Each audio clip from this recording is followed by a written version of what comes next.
Om Agnir Murda Chakshushi Chandra Suryo Vishaha Shrotrivak Vivitasha Vedaha Vayu Prana Hridaya Vishvamasha Padbayam Prasivihi Sarvabhutantaratma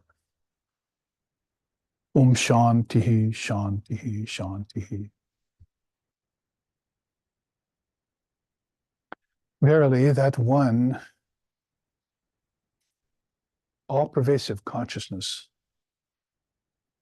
is the indwelling presence in all beings and all things. Fire is its head, the sun and moon its two eyes. The vision of revealed scripture is its cosmic mind. The universe is its heart, its arms and legs, the four directions. The wind is its breath, music is its voice. And from its feet, the solid earth has originated. Om, peace, peace, peace.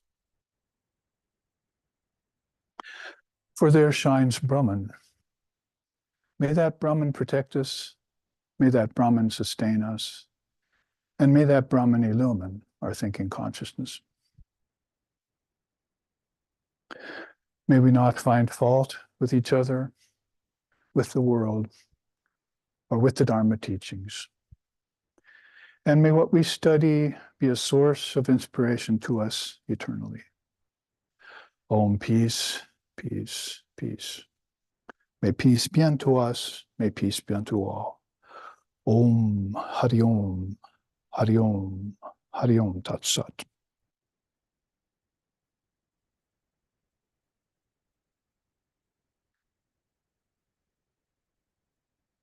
So we gather here today for what must be, I think, the fourth class and the final class on this topic of Walker of the Skies. Of course, these will be posted for people to look back on because we're well aware that only a few of us can gather in any place on these busy days of our lives and also come online at the correct time.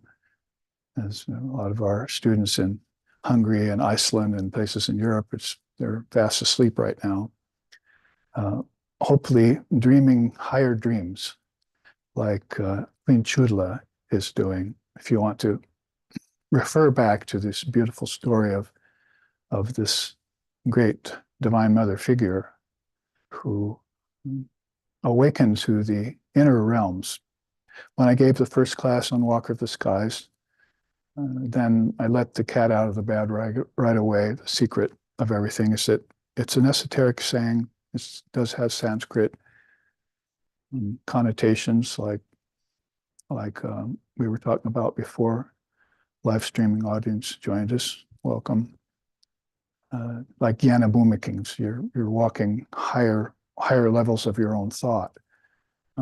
Vedanta, Buddhism, other great darshanas of India are all in concurrence about the fact that the worlds are all projected by the mind, which is sort of along the lines why I chose that sloka from the Upanishads that I opened up with. It basically is that the fire is his head, sun and moon is two eyes, universe is heart. So we're looking at this anthropomorphical being as a sort of symbology or metaphor for the all-pervasive presence that's behind all names and forms in time and space, based in cause and effect. That five things there that they usually assign to that four-letter word, Maya. Queen of all four-letter words. I often say that flummoxes people and puts them in a state of delusion. But once recognized as great souls like Shankara have said, then it tends to dissolve and go away, leaving this background consciousness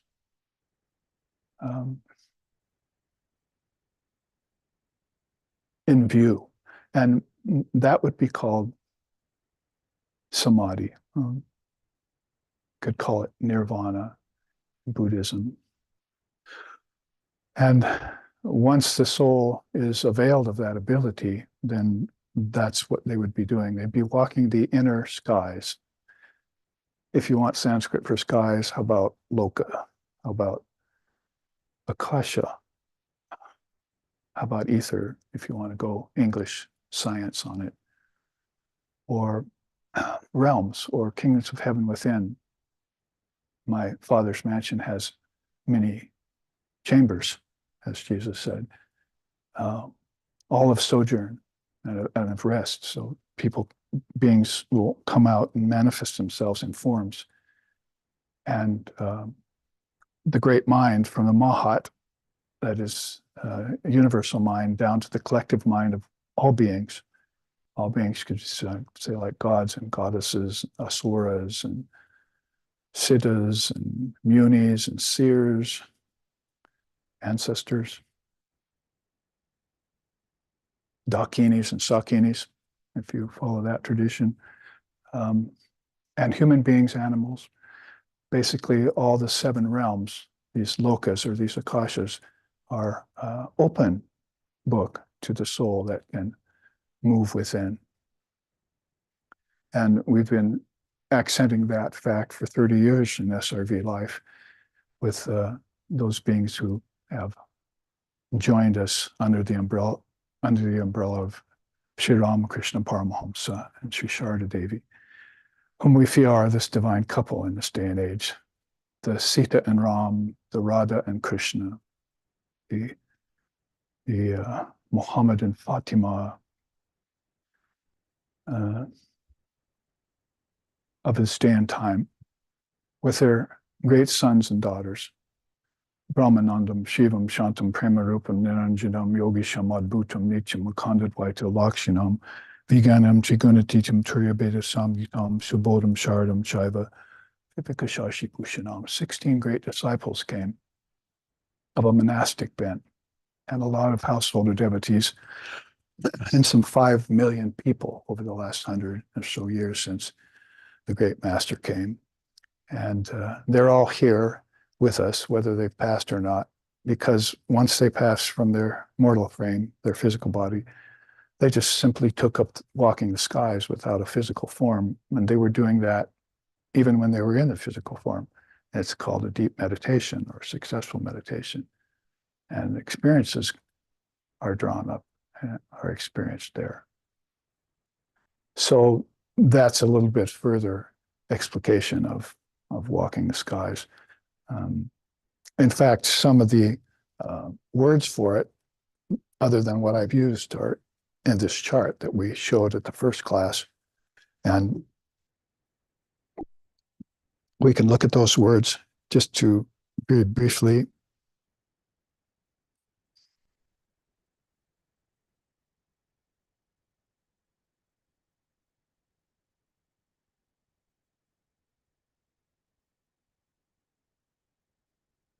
Let me get my copy out so I don't have to crane my neck. So this is this 7 centers of consciousness.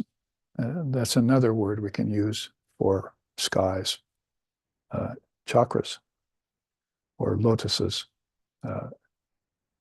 That's in the Kundalini Yoga system, of course. So this chart lays those out, as Sri Ramakrishna said, like aligned with the 7 holes in a bonsai flute.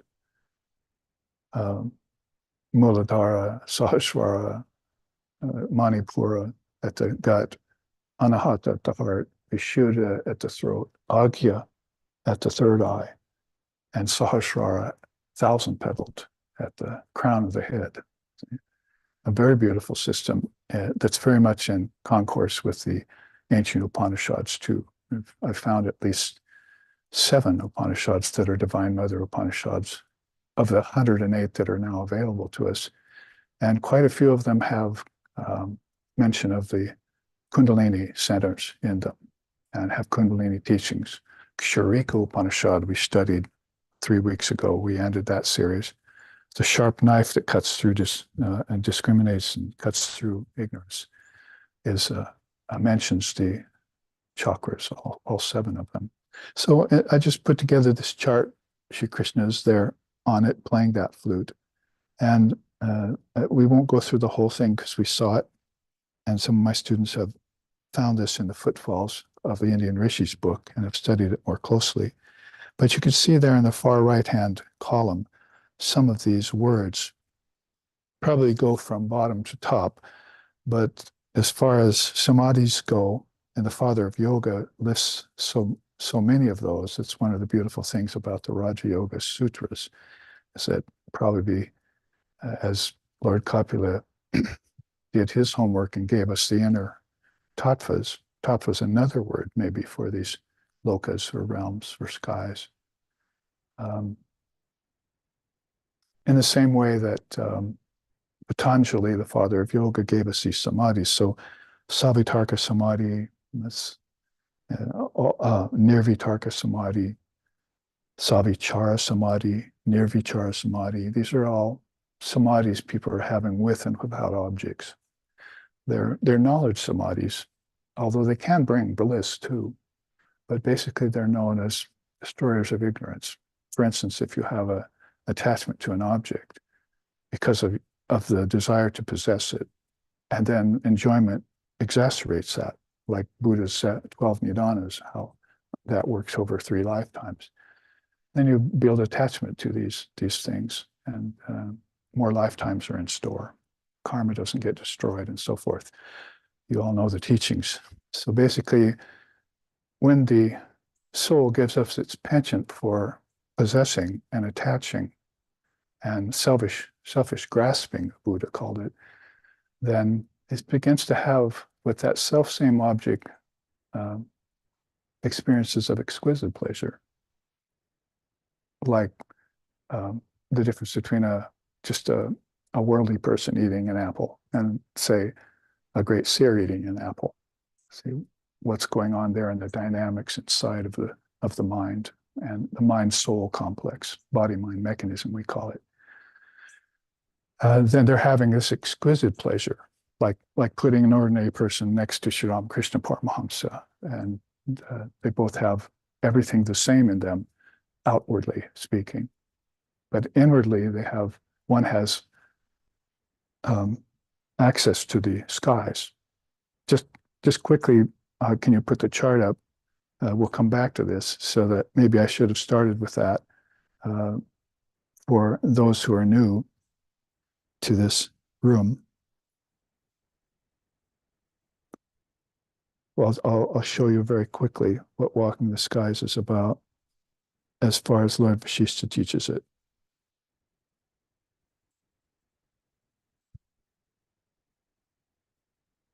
There you see at the top right. Proper diet. This is what Lord Vasishtha is telling Sri Ram, the avatar, the 14-year-old avatar. If you read Lord Yoga Vasishtha, that scripture, you'll find out all the beautiful stories in that. Because Sri Ram had the same experience that Buddha had, but thousands of years before Buddha. He went on pilgrimage and he saw suffering, and it just changed him. So this young man came back very quiet, very withdrawn, when before he had been very effusive. And so the king, his father, Dasharatha, said, "What's wrong with you, my boy?" And he wouldn't talk. So they got Lord Vasishtha, the head priest of the Kosala kingdom, to come talk to Ram, the young Rangs. And Ram started sharing about how he had seen suffering. And so he started asking questions like the top of the chart. How does one make oneself fit for attainment of higher purposes, higher powers? And what is the nature of suffering things? And so Yoga Vasishtha is, I don't know, some 320,000 verses on this story. That's just the Brigu or Lagu, I think, Lagu Vasishtha. It's a very slimmed down portion of the broader scripture. And you'll find it online because it's kind of a cult classic. It's not popular anymore, but it's really a hidden scripture. Yoga Vasishtha it's called. So basically, when he started teaching young Ram to get rid of this, how to say it, this sense of compassion for suffering, it has to go, you see. That's why Vivekananda said, we're not so keen on compassion. We like love, see, as Vedantists, because love makes you get right down and do something about the suffering. Compassion can often be an excuse for not doing something about it and just feeling pity or empathy for something. Also, suffering is not real. So when you go towards the non-dual portion of the teachings, it's very striking, is that the sense of suffering that a being's going through, if you take that in front of a great soul, like I was reading just this morning, like with Ramana Maharshi, well, whose suffering is it? Whose ego is it that's doing the suffering? Whose mind is it that's doing the suffering? And then you have beings who have this ability to transcend their suffering, like, say, Queen Chudala is doing here with this practice. I don't want to get too far sidetracked from everything, but this is a background for those present here who haven't been to the first three classes, that Lord Vasishtha is telling Ram how Queen Chudala became so advanced in inner spiritual life when sitting next to her husband in meditation, he wasn't making any progress. How did that happen? Was it just a matter of auspicious timing? Partly, probably. But she had begun to practice according to the tradition that priests like Lord Vasishtha were doing their discourses on, right there in the palace. And both the king and the queen were hearing these discourses, but only the queen was putting them into practice. Practice is essential. You can't just hear something, shravana, and walk away and say, I know the truth. You've got to then manana, put it through your mind, put yourself through the practices, become a master of the practices, and then you can get to what they call nidhi-jasana, which should be a correlative to being able to walk the skies. You meditate, and it's not just a blank nothing, or just a little peace you get, or a little bliss that comes, which Father of Yoga calls subtle bliss, one of the four obstacles to enlightenment. Get attached to bliss. But it's basically this penetration of what they call the granthis, the three great barriers in spiritual life. One's at the base of the spine, one's before the heart, and one's here at the third eye. So in the Kundalini system, the soul who doesn't penetrate the Vishnu Granthi at the heart gets thrown back to rebirth. See, I mean, it's not, rebirth isn't just some theory somebody made up. It's actually got very deep teachings that go along with it in some of these esoteric scriptures. They'll give you the dynamics of why that's happening, not just why it's happening.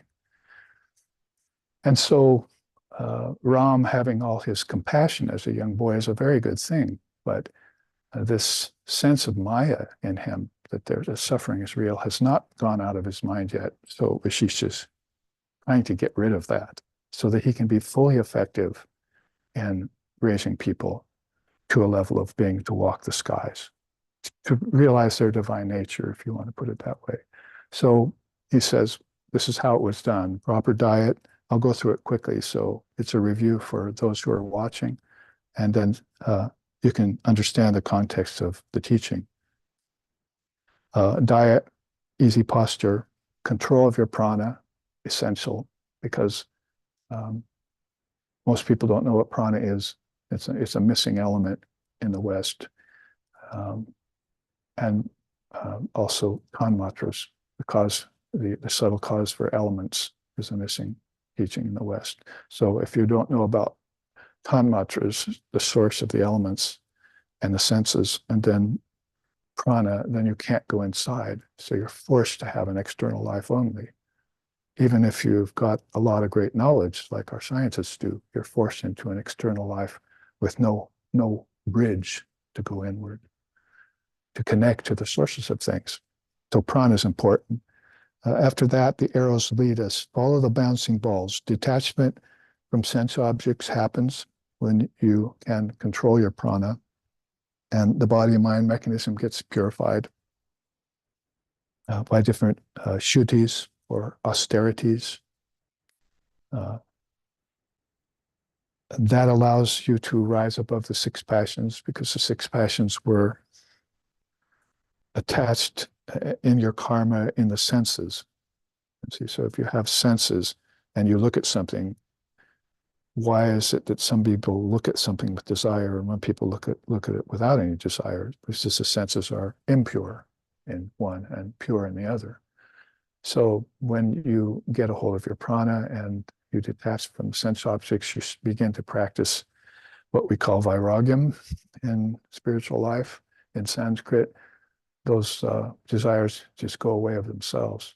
You don't have to labor the point. Oh, I got to get rid of anger. I've got to get rid of lust. I've got to get rid of jealousy. You're actually enforcing them when you think that.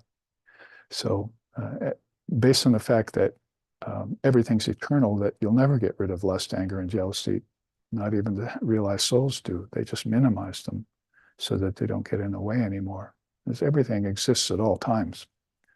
And it just goes back to its seeds, whereas its seeds in deep sleep. So another level of consciousness is a kind of a walker of the sky teaching. If you can open up nadis, passageways for your soul to visit deep sleep, but do it consciously, because we know how healthy and healing deep sleep is for people. Most people have that only to rely on to keep them sane. As Holy Mother said, you need peace of mind first and foremost. So if you don't have a practice, spiritual practice, then deep sleep is your meditation. Deep sleep itself is your practice, if you can get into it.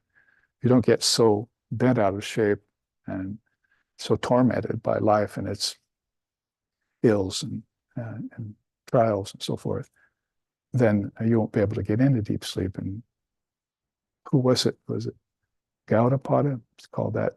And back in 600 AD, he coined the phrase nervous wreck.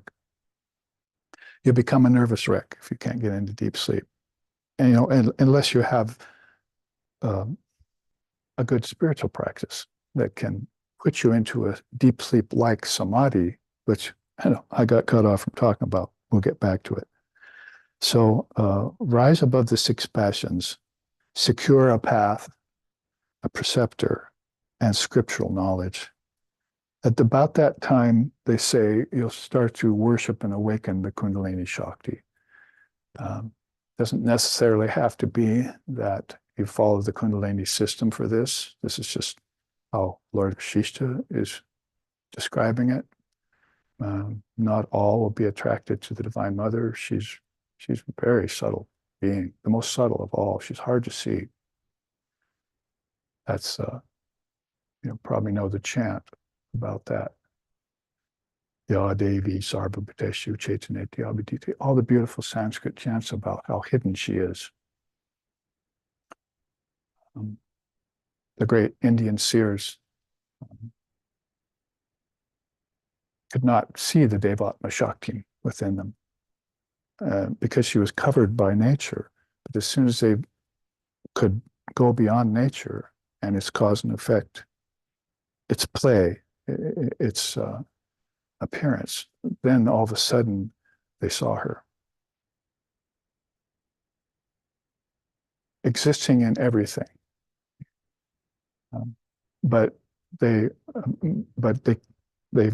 failed to see her because of the limitations of their own intellect. See? So as soon as they opened up the mind in this way, is one way to do it, then the Divine Mother came dancing forward.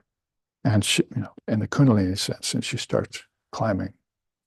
She wants to get to Lord Shiva. She's Paramashiva's at the crown of the head. So she's taking the soul with her, Father of Yoga says, as she climbs the staircase of seven centers, or seven lokas, or jnana bhumikas, or chakras, or however you want to call it. This is all walking the skies. So this happens at a certain point once this requisite or these requisites have been satisfied. People do them in different orders and different ways to different extent. But when she awakens, it's pretty much like game over, they say. All you have to do is then put your faith in her or in him, if it's a Ishvari, God with form. And then the rest will happen as a matter of course. So that wisdom called Jnanam, she has loves that most of all. Um, she doesn't waste time with sentimental love or surface bhakti. She knows if you know yourself, then if you know the truth will set you free. So she follows that line of tradition that has awakened millions of people to their inner nature through the path of Jnanam. Because as Krishna, the god of love, says, only Jnanam can kill ignorance. Work can't do it. Progeny can't do it. Money can't do it. Meditation can't do it. It has to be knowledge that kills that ignorance, that's keeping you from meditating, that's keeping you from true love. So this is a very important aspect in today's spiritual life, the awakening of Divine Mother. In fact, Sri Ramakrishna said, there will be no real spiritual life or awakening if Kundalini is not awakened. So you might not be able to assign her a space or a place or even a name like Kundalini, but you'll see it, you'll feel it when it awakens in you. That's her. She sheds light on everything. She's the devourer of death. She's the winged carrier of consciousness. She's the eternal companion of all beings. And so a soul will feel that and go with it, walk the skies. There you see from that, Kundalini Shakti begins to flow upwards. It really means inwards and upwards. Well, we certainly hope people will get over that God help me problem. There's nothing up there but three elements. It's all inward, as they know. Body, mind gain great strength. We looked at that last week, remember? And we also looked at the purastika body. That's basically the mind and intellect and ego and five elements. That's eightfold. Ashtaka means eight. So there's a kind of, you have kind of an eightfold package here. See, of threefold mind and five elements. There's expansion on the teaching, of course. But that's basically what they mean here when she likes to sport in this purastika body. In fact, wasn't that here somewhere? Kundalini is brought up and arrested in the heart. Eternal life ensues. It was probably on middle of Shiva. I don't see it. Oh, no, yes, I meant that. And there's a quote that Lord Vasishtha uses actually that says, when Kundalini is awakened, then she loves to sport in the purastika body, but it has to be pure first. That's why you go back to purify your senses and body and mind mechanism, and she'll get into it. She'll take it up. Then the nadis become inflated. Nadis are, the yogis know about the channels that flow with energy. So I'm driving up to do some work, teach people in prison, which I've done for many years. I'm going up the Columbia River Gorge in Oregon, and the Columbia River is flowing to the sea. That's a nadi, you see, with a flow in it. So you look at that and you say, that's what's outside is also what's inside, and what's inside is also what's outside. So there's a great channel like that called the Sushumna in the region of the seven locos are attached like flowers to this Sushumna nadi that flows from the base of the spine to the crown of the head. So somewhat esoteric and somewhat ancient, but nonetheless a very beautiful teaching. And Sri Ramakrishna said, when I saw that Sushumna open up, I saw the lotuses hanging there like flowers, and I touched them, and they stopped drooping, and they opened upwards and inwards. And then I was able to move into these deeper worlds consciously. So they have experiences with the nadis, but they have to become inflated first. If they're crimped, it's like, a hose, bending a hose and no water can get through, or having a misaligned vertebrae, and so you're not able to see, taste, touch, hear, and smell. So you go to a chiropractor kind of thing. But the inner chiropractor then is this Divine Mother who's going to crack your chakras open. You have to raise that energy consciously and ask her, go to her. So these nadis get inflated. If they do, then the Vishnu Granthi gets opened up at the time of death, and you can go beyond the three worlds into the heart chakra, and you don't have to experience rebirth anymore. And as you ascend in consciousness, higher levels of consciousness, you can pierce through the Rudra Granthi right here at the third eye of the crown, so that you can immerse yourself entirely, 100% into consciousness, like Sri Krishna said, an iceberg under the blazing midday sun, melting into the ocean. Took on a form, now it's just melting back. Everything gets dissolved back into consciousness. That happens at a very high level of awareness. And then Kundalini reaches the heart. Eternal life is realized. Then the Kundalini reaches the Sushumna's height. The soul walks the skies, beholds other walkers of the skies, and gains blessings from these other walkers of the skies. So when people have samadhi, then if we go back to this chart, you can see how many different names there are for this condition of walking the skies that they've seen.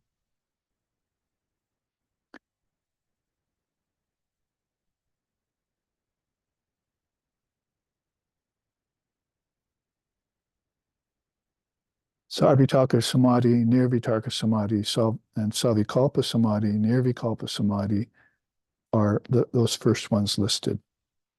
If somebody has Nirvikalpa Samadhi, it really means like nirvana. The word nir in Sanskrit means to be blown out or to be made extinct, to disappear or dissolve. Kalpa means thoughts of the mind, basically. Everything here is brought together by thoughts of the mind. If a billion minds think a world, then it'll coagulate by the power of the mind. And God has nothing to do with that. God's not a creator in our tradition. The mind is a projector. And God, Brahman, stands by, witness of all of it, untainted, pure, like in nirvana or nirvikalpa. So the great mind is constantly, through the power of the word, Om, putting out these series of vibrations, these palpitations, these vrittis of the mind. And when billions of them get together, then they'll create, with their mind's power, worlds of name and form and time and space. And they'll take on bodies in them. So this all has to do with the dynamics of the transmigrating soul. Transmigration stops there at the heart. That is, the three worlds, Bhur, Bhuva, Swaha. You probably heard the famous mantras about it, the Gayatri, the mother mantras, that we send peace to the Bhur, Bhuva, Swaha, Tat Savitur Varenyan, Bhargo Didasya Dhimohi, Dhiyo Na Prachodayat. May peace come into the three worlds. Peace is not needed here because at the heart, all is peace already. See? So we're helping all souls to who are transmigrating in the three lower worlds to open up this Granthi called the Vishnu Granthi and take up subtle bodies in the heart, take up their residence in the heart. So if Nirvikalpa is accomplished, then that's far beyond just a heart chakra opening. That's a third eye opening you're talking about, Agya chakra opening. If thine eye be single, you shall know the truth, is how that's put in Christendom. Or Utkramantam stiti vyapi bunjanam vibhuda nanupashanti jnana chakshushaha. Krishna says in the Gita, it says, they do not see me as I come and go in bodies and as I stay and pervade everything because of their vimuda, because of their delusion, because I'm covered by my three gunas of nature. But they see who have opened this, jnana chakshu. So I found 7 mentions of the third eye in 7 different religions of the world. Taoism, Buddhism, Hinduism, Kundalini system, It's a very powerful center there. So we're talking about nirvikalpa samadhi when you reach that. Also notice some of these other skies you can walk. Unmana samadhi, pretty much just as it sounds. It's the mind is shut down. There's no mind left. That's where you can make sense out of that strange saying, destroy the mind or no mind. There's just no vibrations happening anymore. It's just peace. And Sri Ramakrishna used to say that pure mind is Brahman. That is Buddha mind you're talking about there. Bhava samadhi is a samadhi of devotion. So you can have these openings also through the path of bhakti. Sasmita samadhi is how it sounds. Sa with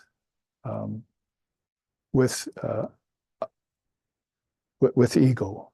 See, and there's another samadhi called Sananda samadhi. Oh, I missed it. There it is, Sananda samadhi. So these are samadhis you're having that you're still aware of having a sense of ego, but that ego is very ripe at this time and it's not in the way. So you're able to walk the skies. Sananda means that, oh, this bliss has just come upon me from being able to see the cosmic process from the root all the way to the core, from the core all the way to the crown of the head, rather. So these beings can have bhava mukha or bhava samadhi. Sri Ramakrishna said it was like walking across a rice balk. So there's a rice field, trying to help us understand, as you walk across it, you cut your feet and get all muddy and everything. So there's bulks they put up. So you go up, you walk across it, and walk across a rice field without any pain. Don't have to put shoes on. You don't get your whites muddy. So he said that's what it was like to be in Bhava Mukha Samadhi. I could see the world and I could see Brahman both. I could see from the cosmic process all the way down to earth and all the beings there, all the way in to the Trinity, to Brahma, Vishnu, and Shiva.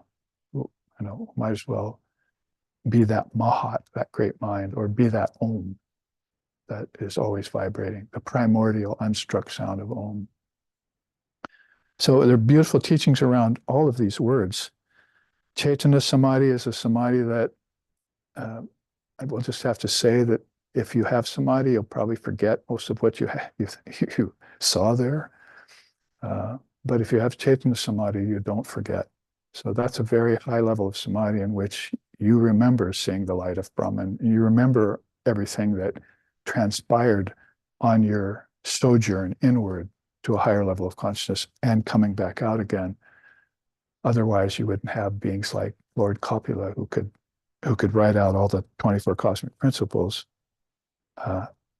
and put them out at the earliest time in India for great systems to be built on.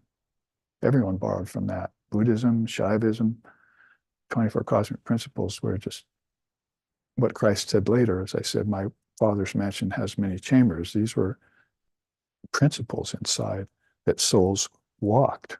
They moved through in their consciousness. So Chaitanya, if you have that samadhi, this all gets remembered, and then you'll write it down. It'll become an Upanishad and so forth. Savikalpa samadhi is there. That's just prior to nirvikalpa. It means you still have a little thought pattern left. Might even have a little desire left.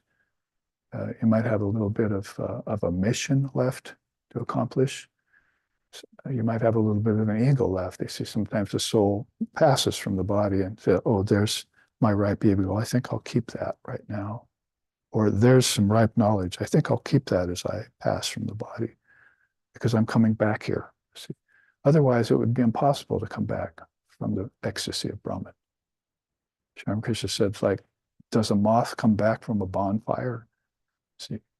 So it's like the soul just gives itself into that. It sees it and it can't help but merge in it. That's its true nature. It might have spent lifetimes trying to get to that level of immersion into Brahman. So Savikalpa will be just penultimate to that. And in other words here, Turiya is basically beyond waking, dreaming, and deep sleep. I call that the fourth. Turiya just means the fourth.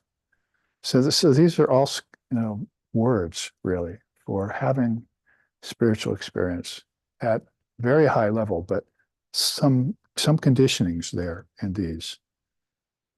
You get to yoga, Father of Yoga just puts it in that way. There's asampragata samadhi and there's sampragata samadhi. Sampragata samadhi consists of that samadhi, this samadhi, this samadhi, this samadhi, and this samadhi.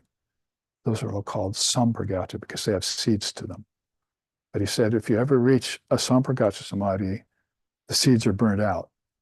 So people are trying to understand that. So Sri Ramakrishna said, it's like having rice paddy, you see, and you put it in a pan, and you put it over a fire just for a few seconds, you see, and then you strew it around and go away after rainy season, come back, there's no growth.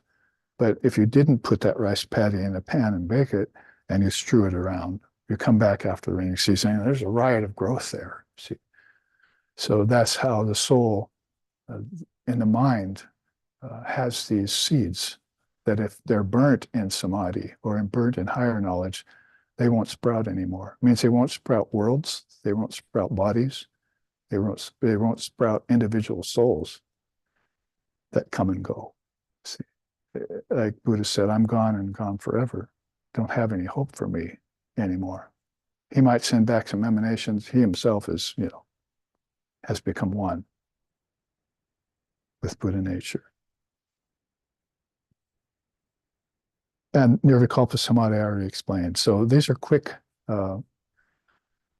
Sanskrit words that were asked for that could sort of explain in a very comprehensive way the beauty of walking the skies. How does walking of the skies happen? Because I think I took us through all of this already as a review, as well as for everyone who's come here today fresh. This is one way that we've been taught out of the Upanishads this time. So we had those teachings of Lord Vasishtha. And you can see this chart has to do with another great word called Jivan Mukta. Jivan Mukta is a soul that attains this level of being able to walk the skies, behold other walker of the skies, and gain their blessings through communion. So souls have this bliss of coming together in a spiritual sense and sharing their wisdom. It's like, and of course, that'll come all the way down from the highest level down to earth, where you have consecrated partners having children and having relationships. That's just an external, lesser intense version of what's happening with the union of Shiva and Shakti at the highest levels of consciousness, where the divine couple is coming close to each other, and by coming together, they say the Enchut sound happens. So basically, when Shakti draws close to Shiva, that word begins to emanate, and from that word, all these worlds are created at different levels of vibration. Hard to imagine it because it all happens. It all happens in an eternal moment. It doesn't take like billions of years, for a race for human beings to be born out of animals or some silliness like that. This is all happening spontaneously in the moment all the time. Om is eternally sounding, and worlds are being formed and dissolved, just like every day your thoughts are being formed and dissolved. So that's the mind's penchant for doing things. It wants to have experiences, then it'll provide everything it needs for those experiences because it has all of these levels of knowledge within it. The kings of heaven are within you. See, I mean, you can't put it any more clearly than that. Or in yoga, all knowledge lies within you. So I think it's the second or third of 7 stages of knowledge in Patanjali's way of expressing it, that all knowledge lies within you. And you just have to access it by some method, follow through, gain mastery of that method, and then become masterful in that method. And at that point, then, like we're saying, you have a real spiritual life. It's a kind of a tightrope walk. So when I found this, I think this is somewhere um, in the Far East that the climbers go to this particular mountain, and in order to prove yourself, you have to go up that ladder. Look how far down that is, and to see how sweaty that is, as we would say. But I had to find a good image that went along with the Annapurna Upanishad. So Annapurna Upanishad is a beautiful Upanishad in some 4 sections. And we did take it on at a couple of retreats. And this was the result of my study of it. I think it's best to start at the foot of that ladder. And let's take this as an example of another way in which a great soul heard from his or her teacher. Follow this method and you'll reach that highest goal. And do it without any doubts, and without any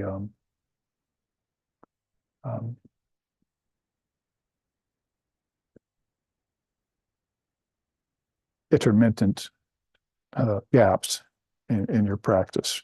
It has to be done with constancy. You have to do this every day, this practice, no matter if you see results come through or not.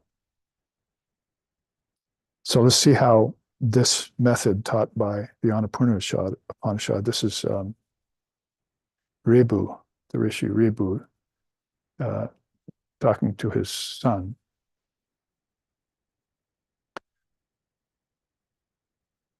Or is it Nigata talking to his son Ribu? That was it. So Nigata asked, what is the nature of liberation without the body? That's Jivan Mukta. Let's see, up there, Jivan Mukta. What is the nature of liberation without the body? Because in the West, we just have no concept of formlessness yet. And it's all about form. Even religion's all about form. So some of these great darshanas or philosophies that have come from, particularly from the Far East, sometimes from the Middle East, but mostly from the Far East, have to do with the realization that the soul is formless. And not only the soul, but God is formless. If you want to cause a distinction between God and the soul, which is probably not a good idea in the Far East, then you would say it's an apparent distinction, and they're one and the same. They're homogeneous. They're inseparable. But if you want, for the sake of convenience or concession for your understanding, then you would say that both of those are formless. And when the possibility of form kicks in, then you've got a vibration. The mind is vibrating at a very high level, like Guru Brahma, Guru Vishnu, Guru Deva, Maheshwara. The Shiva, Brahma, Vishnu are the first primordial souls that gets the bijam of form from the Divine Mother in order to start thinking. And when thinking starts, then all these 7 worlds that we're talking about, all these skies come forth from different levels of vibration. That's called Srishti Rahasya in Tantra. Very beautiful. So he asks, what is liberation without the body? Because he's interested in getting beyond body and senses. Who is the great sage in possession of it?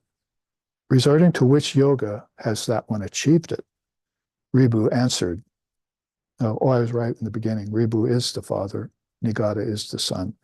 So Ribu, his father, says, in the region of Sumeru, the great soul Mandavya was imparted the truth of this by Kaundinya.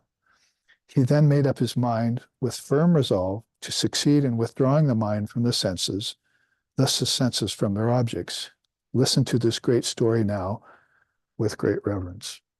A lot of these Upanishads, like, say, the Kato Upanishad, if you've read it, that's probably one of the more famous ones, starts out with the father getting mad at the son and saying, basically, go to hell. He said, I give you to death, is the term for that in India. I give you to death. Go away. Because the son criticized him for doing some immoral thing. So Nachiketas decided, I have to do what my father said, so where's death? I want to find him. So he went looking for death and found death was named Yama and happened to be in a body at that time. So he went to find death, Yama, and Yama wasn't home. His wife was home. So the wife of death let him in and said, wait. And he waited for several days, and Yama finally came back. And you don't make a guest wait in India. So basically, oh, I'm so sorry you had to wait.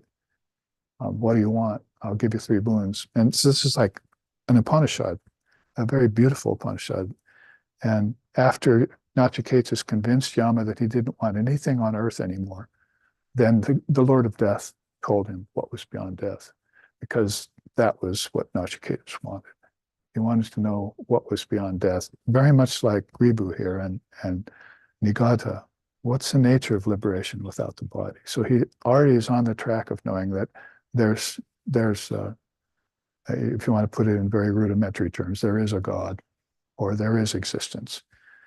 And it's beyond the body, and it's beyond this illusion of death, what they call in India the illusion of death. They never say death, they say the illusion of death.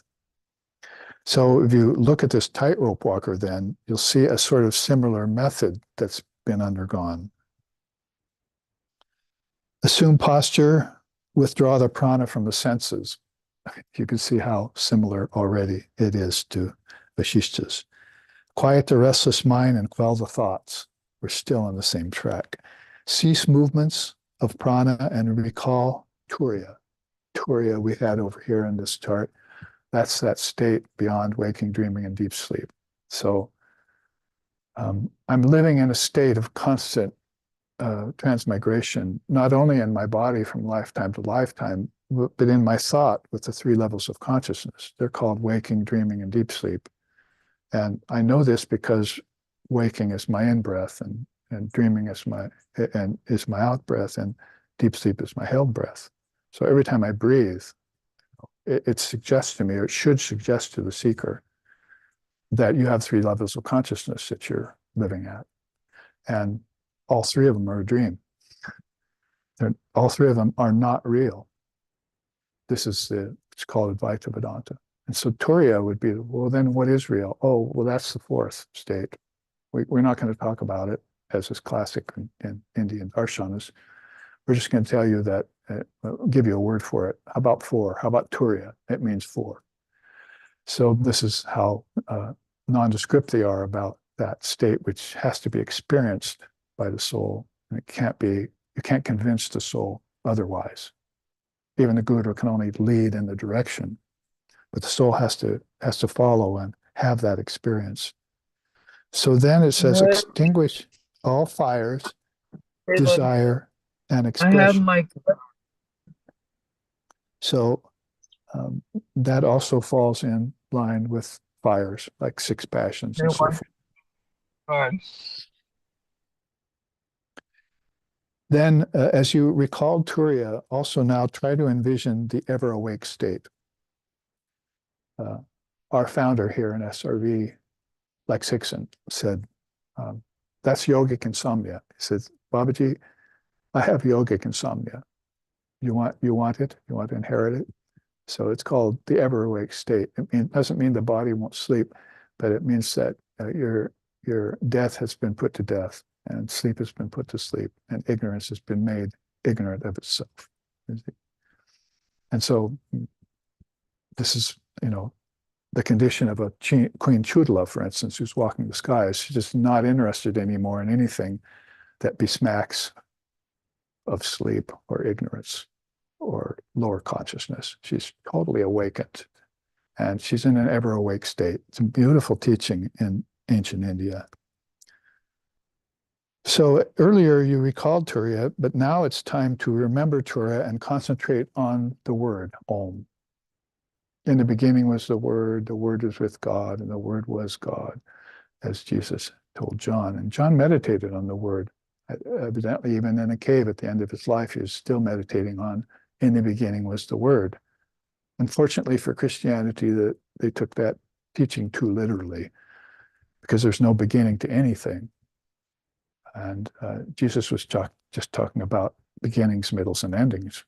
If you go back to Sri Krishna in the Gita, he's saying, Arjuna, there's no middle and beginning and ending to anything, to everything. It's just one eternal moment. It's happening right now, all the time. So this jump takes a jump beyond the idea of heaven, earth, hell to the idea of samsara, nirvana, and the Advaitic idea of an eternal moment. There are some 6 stages in yoga to the eternal moment. And all of them are happening simultaneously, like I was just saying about the mind and the breath. Either you're conscious of it or you're not. It's like the blink of an eye. How many times did you blink today? How many times did you say, I blinked? So that kind of immediate awareness is there in Brahman, Atma Brahman, in the self. That is self with a capital S. Then, as this walker of the skies here is telling us, dissolve samkalpa, terminate the mind's proneness towards world, space, and time. So irony of ironies that these worlds and space and time have been protected at least 7 different levels, all for the soul to experience them and transcend them.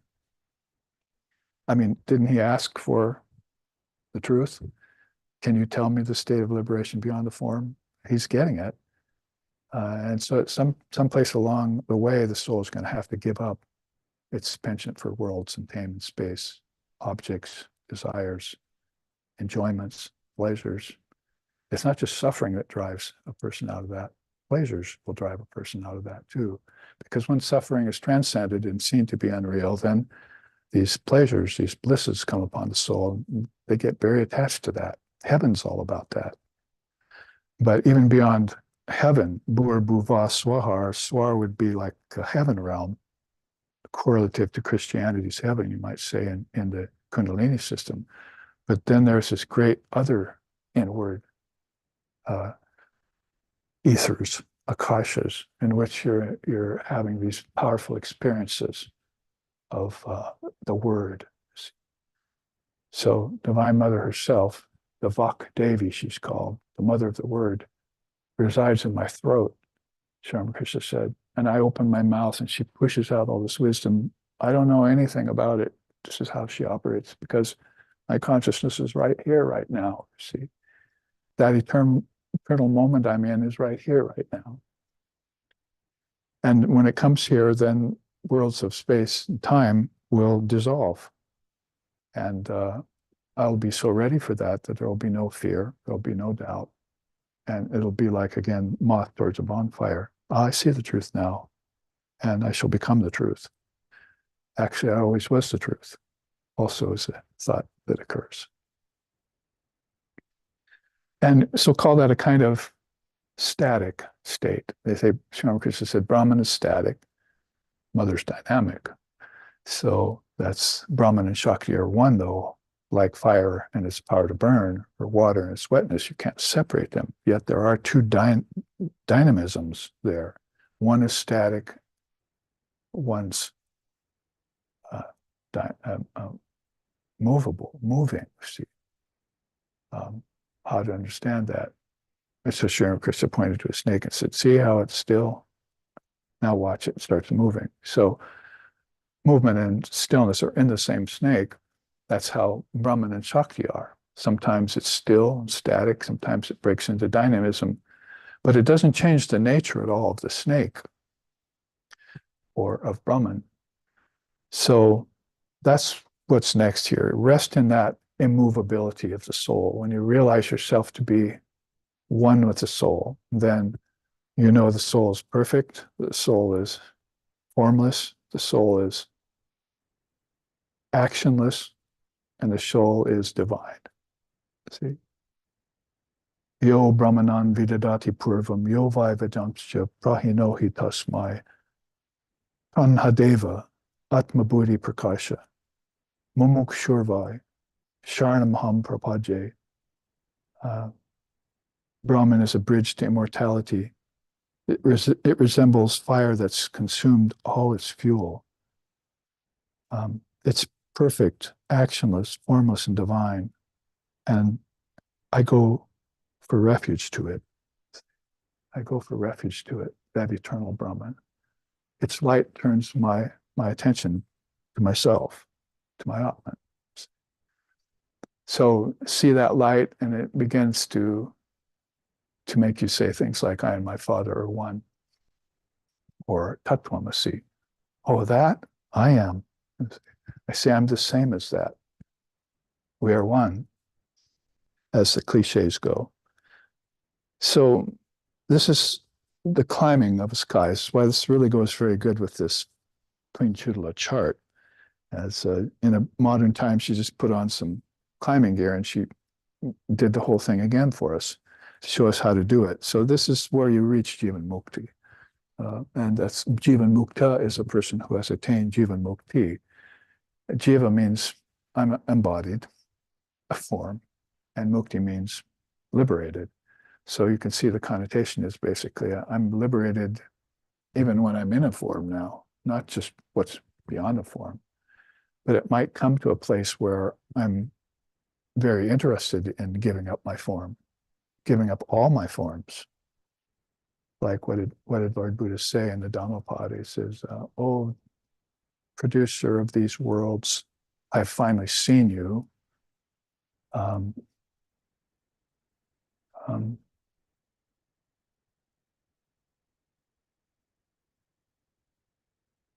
and now I want to break down the roof beam and destroy the ceiling of this builder of this house you've made." Actually, he really means that I've made. I've seen this, what he called Mara, what we called Maya. So I've seen this house that you've built, and now I don't want to build any more houses. I won't build houses anymore of stone. I won't build houses of mud and dirt. I won't build houses of flesh and bone. I won't build houses of wise conception. So you can see it from the elements to the senses to the body to the mind to the intellect. He's wiping it all away. I'm gone and gone forever now. I've seen you, oh, constructor of this house of Maya, and I will not build any more houses anymore. Not popular with most of the religions of the world. That's what I was saying earlier. They just don't have any conception of what the formless bliss is like. And people are scared of it, losing their egos. And so the opposite motion of that is to get attached to things, you see, and to possess things, to gather wealth, to surround yourself with families, and whole nations get pulled into yugas, they're called, of ignorance. The Jivan Mukta once has climbed out of that. See, now he's a living, liberated soul that can see both the world on one side and Brahman on the other. So he hasn't given up the body yet, which is here, Videha. Deha means body, V means without. So now he's become a soul, or will soon become a soul, where as he or she has finished all of the work as a Jivan Mukta, then he's qualified for Videha Mukta and will give up all vestiges of form at that point. Like I just said, have no hope for me forevermore for the worlds. I'm gone forever, as Lord Buddha said when he entered into parinirvana. Words began to fail us there, but you can see what Turiya and Turiyatita, which we've mentioned already, are like up here. So we say here, transempirical experiential reality is Turiya. Transempirical means no more worlds, no more empires, as it were. And it's the full-on experience of reality rather than just talking about it, thinking about it, hoping for it, or even meditating on it. It's the actual experience has dawned for that soul. It's like deep sleep in wakefulness. It's like the slumber of higher mind developed via practice. It's like free from rebirth and gunas. Gunas, if you don't know about them, is basically tamas, rajas, and sattva. So we say nowadays, well, I'm eating sattvic food. So we mean basically it's balanced food, it's pure, it's nutritious, and so forth. But if I'm eating tamasic food, it's old, decayed, impure. Rajasic food, it's all spicy and gives me lots of energy and restlessness in my mind. So gunas of food. And then there's gunas of in nature, like a river can be flowing restlessly. That's a rajasic river. A river can be pure and serene and quiet, sattvic river. That same water can be a swamp at the end, tamasic river. So the gunas like are these three principles in everything. And they say that this state of turiya and turiyatita means that you've gone beyond the three gunas, because the three gunas are the first thing that kick in when the soul decides to enter into the worlds of form. I'm going to participate in a lifetime in that particular world. And as if the mother says, here, take the three gunas, then you'll need them. You can't have form without the three gunas. By the same measure, if you turn back in and dissolve everything, I'll take the three gunas away from you, and you can have formlessness now. See? Om Purusham Artam Pratiprashabhaha. Father of Yoga says, Koivaya Swarupa Pratistam Chav Chitti Shakti Iti. In the last sloka of the Yoga Sutras, it says, the Divine Mother takes the soul and strips it of nature and name and form and returns it to Koivalya, which is another word for walking the skies. It returns it to a state of freedom. She accomplishes both of those things, and the soul realizes Jivan Mukta. So it's the only mention of Divine Mother that we find in the Yoga Sutras. He said her once, he talked about her once, called her the Chitti Shakti, the mother of our thoughts. So when our thoughts project all these worlds, we're done with them. We're world weary. We leave them behind, just like we do in deep sleep, or in consciously in samadhi. She'll come forward and say, give me back the three gunas. You won't need them anymore. In fact, if you hold on to them, you're not going to experience formlessness, you see.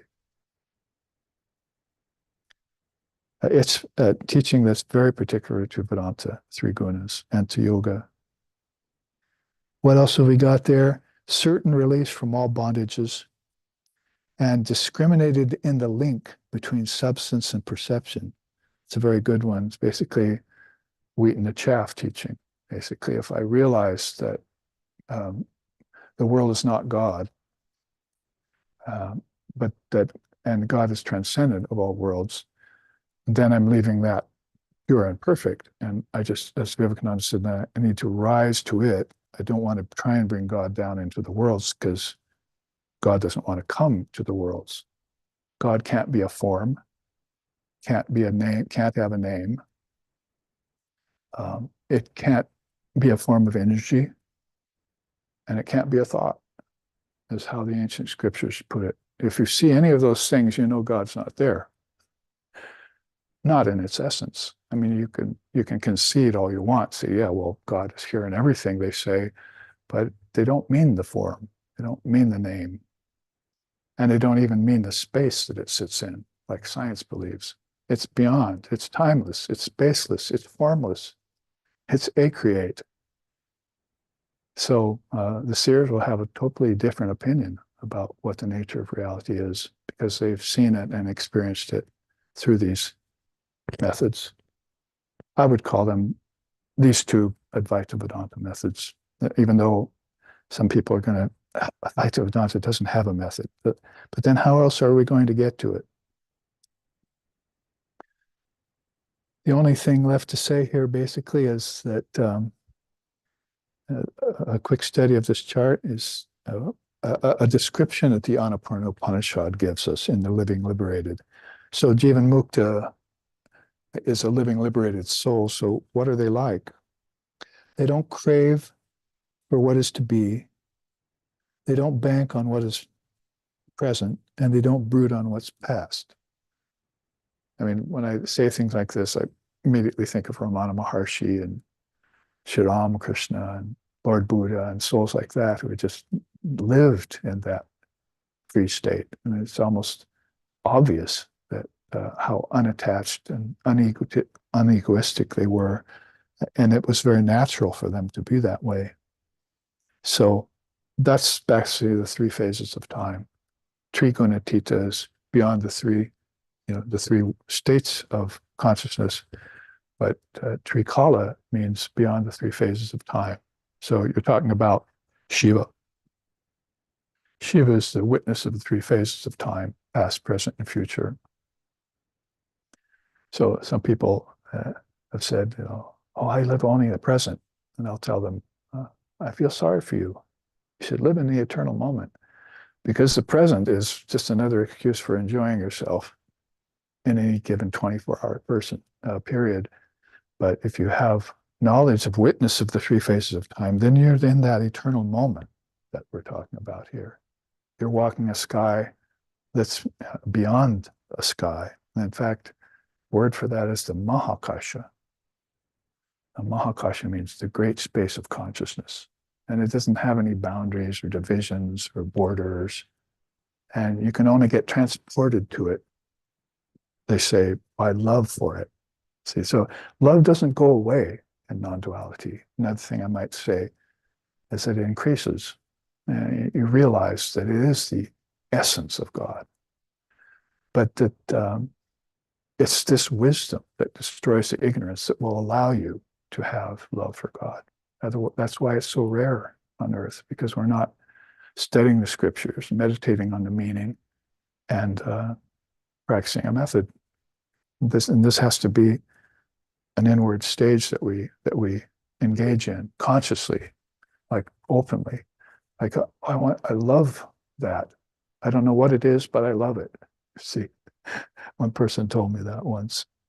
So craves not for what is to be, banks not on the present, broods not on the past. Is devoted to the devotees, is harsh to those who are evil, unattached throughout to all. Is childlike at heart, mature in mind, bold in spirit, compassionate to the suffering. These are words that I've taken out of the Annapurna Upanishad that I found that were a description for the living, liberated soul. Is wise in speech, steadfast in courage, sweet at heart, but self-sacrificing. Like putting together the four yogas, you put all of this together and you see these and I saw that in Swami Sheshanandaji Maharaj, my guru. Peace and bliss be upon him. These things you see manifested in them. Is poised in nirvana, attained of the Brahman state, devoid of mental constructions, and pure in mind. That reminds me of poised in nirvana, but Shankaras would sing about that. Aham nirvikalpa nirakara rupa vibhutvacha sarvatra sarvendriyanam chidananda rupa shivoham shivoham chidananda rupa shivoham shivoham.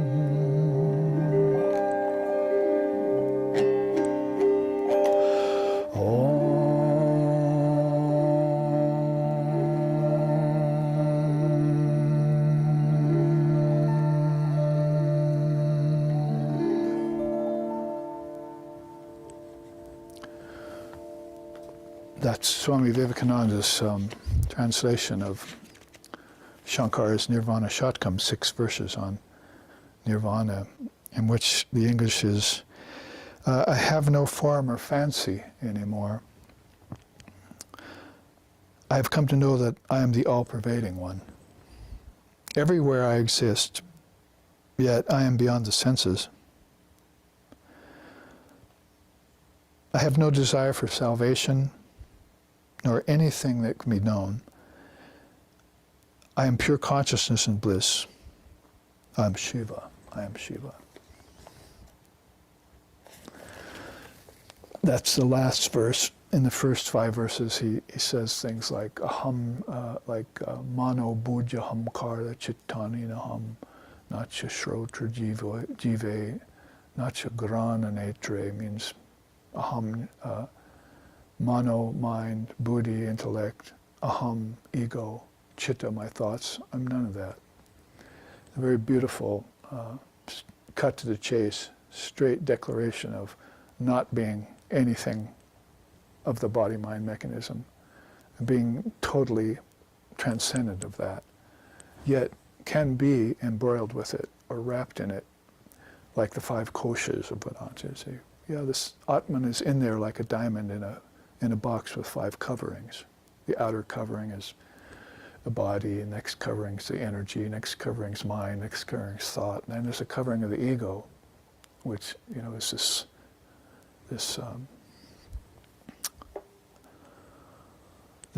bliss that's alloyed. It's not unalloyed yet. It's not pure yet.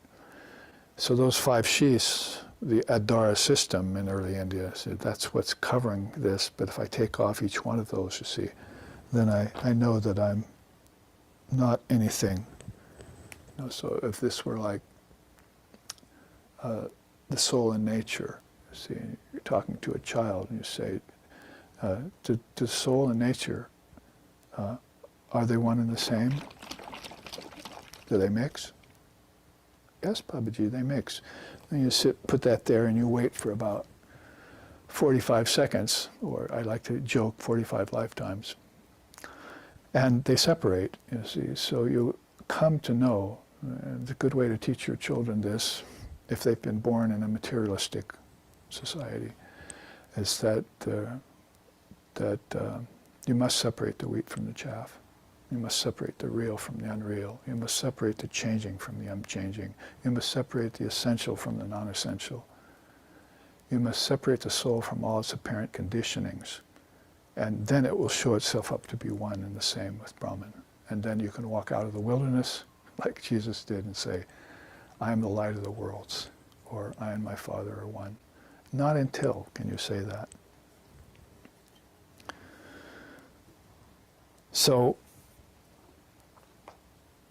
that reminds me then, if poised in nirvana, attained of the Brahman state, devoid of mental constructions and pure in mind, is another saying or a couple slokas in the Annapurna Upanishad. And then is free of empirical states, beyond bondage and liberation, is the one self extended everywhere. Is purblind to dualities, is free of imagination of differences. It's the same self despite all the phases, the apparent phases. And this quote at the bottom from the Annapurna Upanishad is, I put it together from several slokas that had teachings in between most of these, but I thought, how beautiful if we could just have those as a declaration of what Jivan Mukta-hood is like, or what divine reality is. Of blemishless cognition, it's the Purusha of the Samkhya. That's Purusha is the highest soul in Samkhya philosophy. It's the Ishwara of the yogis. That's the highest soul, God with form. It's the Shiva of the Shivagamas. That's in Shaivism. It epitomizes the final conclusion of the Shastras, which are the scriptures. It's the unuttered truth, the radiance in all lights, the sole proof of our existence. he has become that, and he remains as that alone, talking about the Jivan Mukta. Beyond bliss, yet still blissful, subtler than all the ethers, the pure and primal immaculate state, that one stands forth as the hallowed Lord, as the hallowed Lord, revered by all. Om, peace, peace, peace. Reminds me, I have to go fetch out the Sanskrit for that and put it all together. So this is this divine couple. I found them again, Nigata and Ribu. Found them again in the Varaha Upanishad the other day. That's when God incarnated himself as a boar. And Ribu was there teaching his son Nigata, and they were had a vision of God in this incarnation as Varaha. And what a beautiful Upanishad that is. So these divine couples appear quite often in the Upanishads. Father and son, but mother and daughter too. Like you find Maitreyi, Lopamudra, Gargi. I mean, there's some really powerful names for these female seers that are right there in the Upanishads that are every bit as wise, if not more, than the male rishis, the seers, and giving these teachings, making sure they get to the children, which is extremely important. So that's a little trip through the Jivan Mukta Advaita Vedanta sadhana. I'll probably get some people coming to me with complaints. There's no sadhana in Advaita Vedanta, but I must say that at least a sadhana of witness, or a sadhana of perseverance, a sadhana of acknowledgement is there in non-duality. Particularly as long as you have a body-mind mechanism, you can't deny that.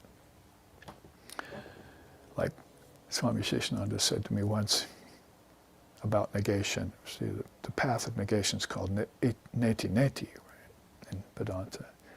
And so he's very much a practitioner of neti neti. I mean, 90 years old, he's a monk his whole life. So interesting to hear from him that said, you can go on negating everything, but you cannot negate the existence of the one who's doing the negating. So, he wasn't a person that had reached a high state of consciousness and then kind of preached emptiness. Dalai Lama over the years has been saying that that's not the highest state.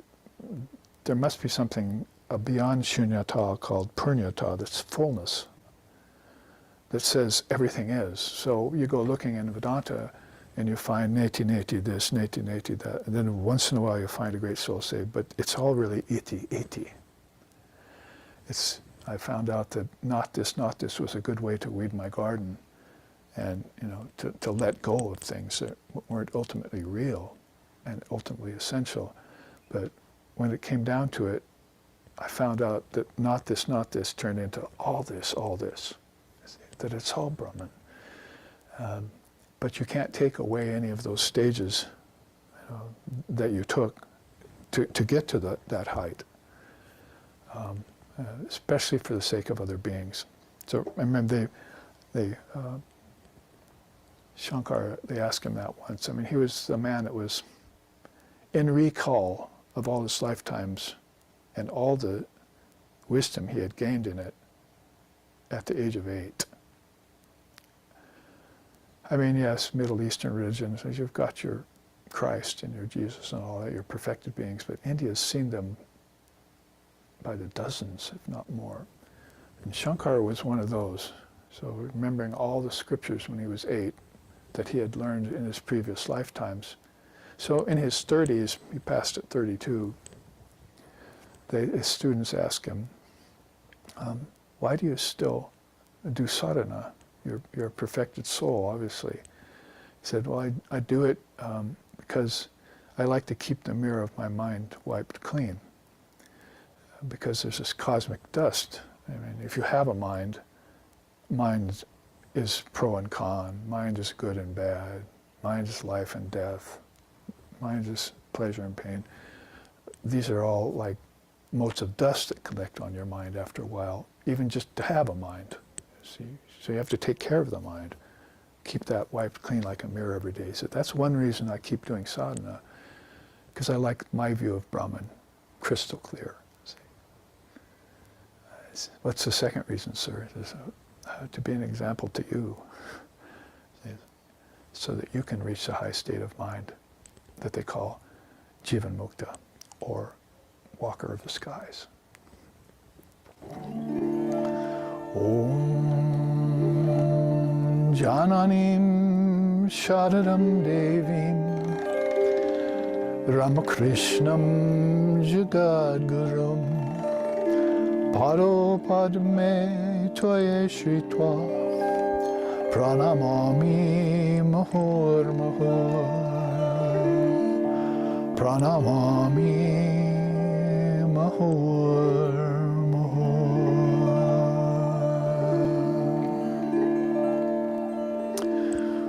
O Ramakrishna, teacher of all, O Sharada, goddess divine, in bosom holding those lotus feet, salutations to both, ever be of mine. Om Shanti, Shanti, Shanti. Hari Om, Hari Om.